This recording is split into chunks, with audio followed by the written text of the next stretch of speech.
Welcome back to Milo Gains Crypto, where Milo and me move to make crypto.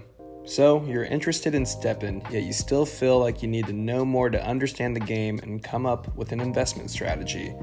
Thankfully, if you watch the STEPN Basics Part 1 energy video, you at least know what it roughly costs for entry into the game and how long you can move and play each day. This will be determined by your total sneaker inventory. And speaking of sneakers, there is much more to cover on these. Your NFT sneaker isn't just an item that kicks open the door to the world of STEPN, but it is the asset or assets that will determine how you move, how you earn, and what you will earn regarding crypto and in-game rewards. Now, your movement, gameplay, and earning strategy will all depend on four main decisions when choosing a traditional sneaker. Therefore, this is on you, how you invest. This how investment will be a common theme for calculating your ROI strategy. So your first main decision is your sneaker type choice, and there are four traditional sneaker types: the walker, the jogger, the runner, and the trainer. Next, second, is your sneaker quality. This was touched on in the previous video, but of your sneaker quality choices, there's the common, the uncommon, the rare, and the epic. There's also the unreleased legendary, but as of now, we still don't know when it's going to be released. For your third decision, one that gives you more fine-tuning control over your sneaker, is sneaker attribute points and their allocation. You choose which attribute or attributes to increase with your sneaker upon leveling it up. Much more detail to come on this. And fourthly is choosing a sneaker with specific gem sockets. Similar to attribute points, your sneaker gem sockets can increase your sneaker's earning potential on a given reward, but gem sockets can make a massive difference. Massive.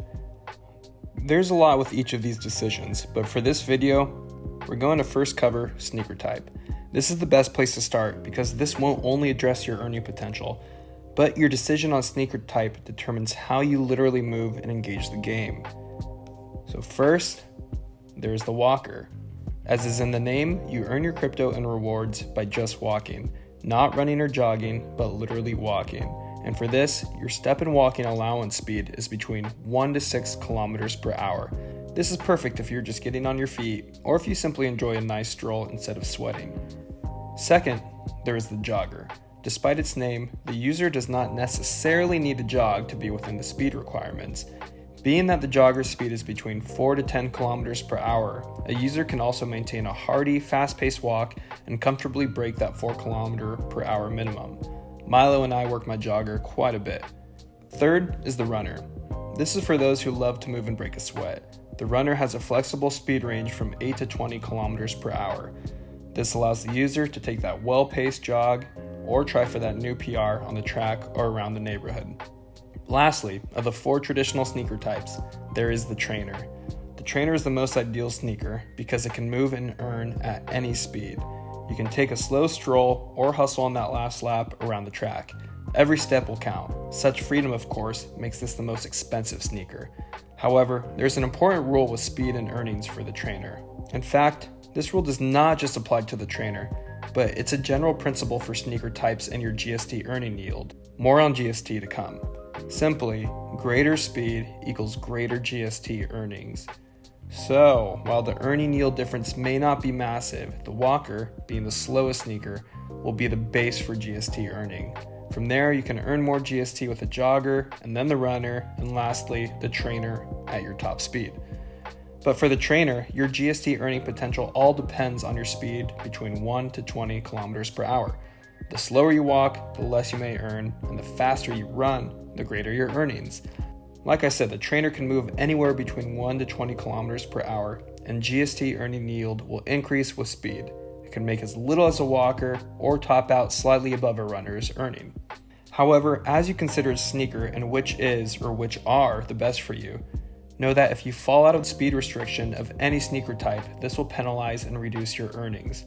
The STEPN in-app GPS tracker will let you know if you are within a sneaker speed allowance.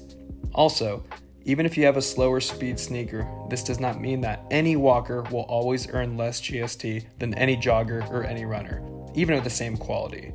No, a walker, for example, can earn more GST than a jogger, runner, or trainer, depending on allocated attribute points and gem sockets, which, as I said, I will talk about in later installments. With that, you have to ask yourself, do I like walking, running, or both? Also, when it comes to playing the game, you aren't confined to just using one or the other. If you want both a runner and walker, depending on your physicality, both could be a great choice. Or, if you want to spend a little more, the trainer will give you free rein. But remember, how you invest impacts everything. How many minutes do you want to play each day? Do you want to start out with 10 to 20 minutes or dive right in and go for that 45 or 100-minute block? Although purchasing a trainer gives a lot of freedom, its higher cost could take away from purchasing another sneaker that could get you those additional minutes of move time. There's a few factors to figure out, especially as we consider quality of sneaker, attribute points, and gem sockets. But an important note is that the larger your sneaker inventory grows, the less likely you are to use every sneaker equally or at all.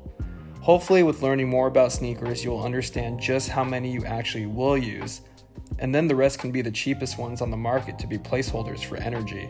Personally, I have 16 sneakers and only use 3, depending on my movement and earning strategy for that session or that day. Something to keep in mind. Well, that's all for this video. Again, please be careful. This is not financial advice. Please do your own research and check out STEPN's white paper. We'll see you next time to cover sneaker quality.